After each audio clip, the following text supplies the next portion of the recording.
Hey, good evening everyone. I'm Jay Samurai, and today I'm gonna give you guys my take on Eizouken.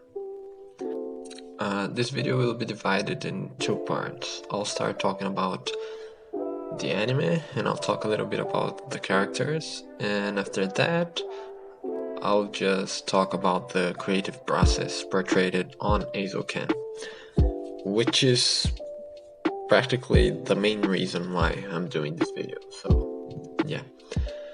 So let's get started. Eizouken is an anime about creating an anime. The show follows three characters, Asakusa, Kanamori, and Mizusaki. They are high school students and they create an anime club in their school, which is called Eizouken. Asakusa and Mizusaki are the artists for the club, and Kanamori deals with the business stuff, basically. On the first episode, we get introduced to those characters and we get to see the world that they live in. And I gotta say that it's pretty awesome. The fact that the whole city is kind of sinking on the ocean. I don't know what exactly is going on there, but the water levels are going up and they are just building stuff over what they had built before. So they are building their city to be above the city that they had before, because now that first city is underwater. And the aesthetic look of the city and of everything, really, of the terrain, it's pretty awesome. The scenarios are great. Everything is just pretty unique, in a certain way. And that's a pretty positive point in my opinion, and it's probably one of the most interesting things on the anime. It's not explored too much, but it's definitely breathtaking. The landscapes and everything they had about the world was just pretty awesome to me. Now, talking about the characters, this is a pretty interesting part. So, moving on to the characters, I do have some things to say about it, not much. The characters are pretty great. They work very well together, and their chemistry is pretty cool. It's interesting, and well, they work great together. So let's start with Asakusa. She's the director for the animations, and she's the one who comes up with the idea and the world, usually, for what they're going to do. She has a very creative mind, and she's very active. She's always doing stuff, which sounds pretty good, because she would finish the projects that they have to do, like, at a blink of an eye. But she doesn't, because her creativity gets in the way of getting things done, because once she thinks of a new project, she can't help but to go and start doing it without finishing what she had to finish first. So that kind of slows down her production and the whole group's production, because, well, everybody depends on everybody. So if one person stops, everything stops. But still, they always finish everything right on time. The other artist for the club is Mizusaki. And Mizusaki, well, she's first of all a model, so she's pretty famous, and that's one of the things that she brings to the club. First of all, she draws characters, and Asakusa draws scenarios and image boards, so they kind of complement each other. And the fact that she's also a famous model makes it possible for her to get a lot of people interested on her anime, because she's famous, people want to see her, and people want to see what she does. So when she makes the animations, a lot of people want to see it because it has her name on it. And that is pretty cool for the club. Another interesting point on her story is the fact that her parents are actors, and they don't actually want her to do anime. And we get to see their interaction when parents discover that she is working on an anime club and that she is making animations.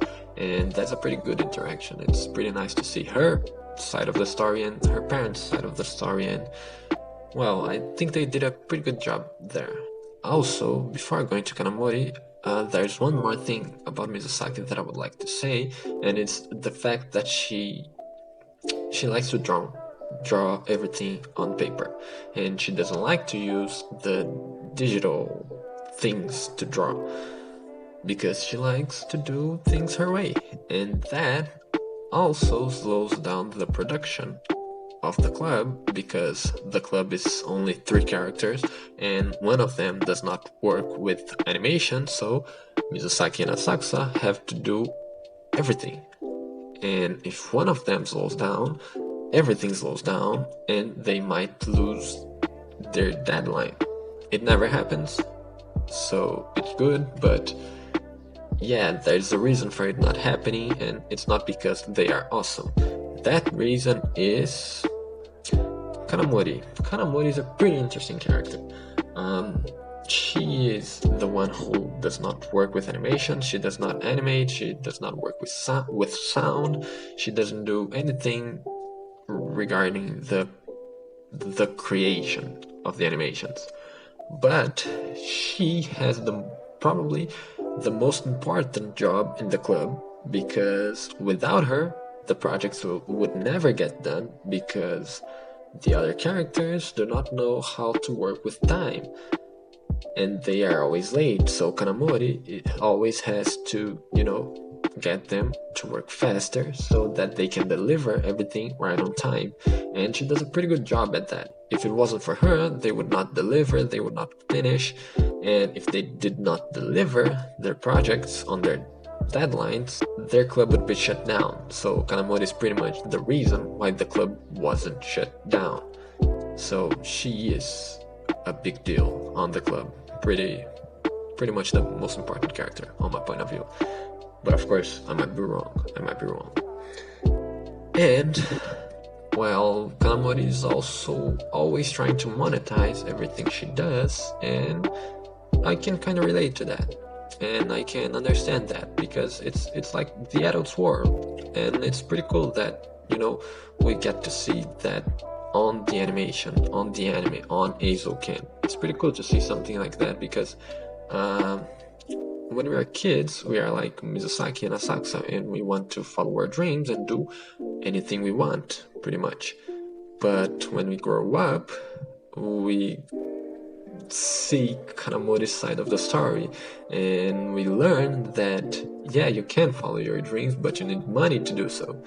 And sometimes your dreams do not give you money, so you have to give up on your dreams to get money in order to go to chase your dreams after that. So it's a very difficult situation, and I bet most of you have already been through that. So it's pretty nice to see Kanamori and how she deals with stuff, always trying to monetize what they do. She knows that, well, we live in a capitalist world. I'm not saying it's bad, it's just the way it is, and we do need money, otherwise our dreams are kind of much harder to do. I'm not going to say they're impossible, because I don't think that, but they are harder to achieve or to do or to, create whatever your dream is.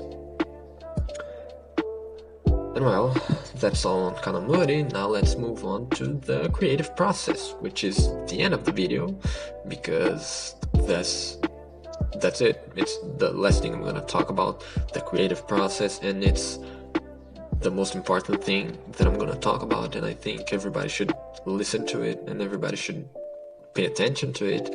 And I don't know if everybody realized it when they watched the anime, but if they didn't, well, watch it again after you watch this video, because you might see it with different eyes, and I think it's gonna be better, the experience. So let's go.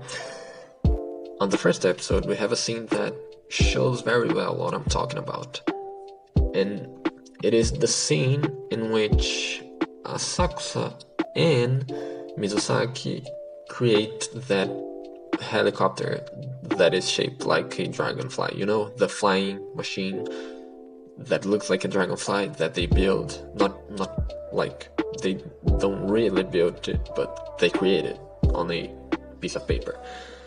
So what happens on that scene is that Asakusa comes up with some ideas to add to the drawing that Mizusaki did in order to try to make it better. And Mizusaki sees those ideas and she questions it. Like, how is it gonna work? And she questions if it is gonna work. And Asakusa responds, creating mechanisms to show that, yeah, it will work and this is how it's gonna work. And when you see that, you get that feeling that it just got more realistic. Their first idea is more sophisticated, realistic, and believable. So it gets closer to the real world. That process of questioning and finding solutions to the problems makes the first idea become even better and more realistic. And that's always good, because if it's realistic, we can believe it and we can like dive into the world. So it's much better to have a realistic idea, even if it sounds unbelievable. But we do believe it, and that's because of the creative process. And that's exactly how it works in the real world. When you have two friends that want to create something, just like Mizusaki and Asakusa, one of them is always going to find problems on the other one's idea. But together, they are able to solve those problems and refine their initial idea, making the final product something that neither of them would have imagined, but still making it better than either of them could have imagined. Going through this process with a friend is one of the nicest things you can do. When you know and trust each other's talent, you're able to add anything you want and question anything the other person does. And you don't question it because you think it's bad. You question it because you know that they can make that idea even better. And well, this is it on the creative process of Eizouken. And this is it on Eizouken as a whole. That's all I had to say about it. I thought it was a pretty good animation. It was, and well, it's pretty good. You should all go watch it and check out the scenes in which they, you know, they go through the creative process, because they are all awesome, and the songs on those parts are incredible. The music is so good, and I'm not gonna talk about that because I think everybody knows how good it is. The opening is fire, the ending is fire, and the music that plays during the creative process is fire. So yeah, it's all burning down. The music is just great on that anime. And this is all I had to say. I hope you guys enjoyed it. This was my take on Eizouken, and that's it. If you liked it, please subscribe, leave a like, leave a comment down below, and suggestions of anything I should cover next, or suggestions on the format of the video, if I should change anything, if I should make it shorter or longer or different in any kind of way. I am open to suggestions, and that's it. I hope you guys have enjoyed, and see you soon.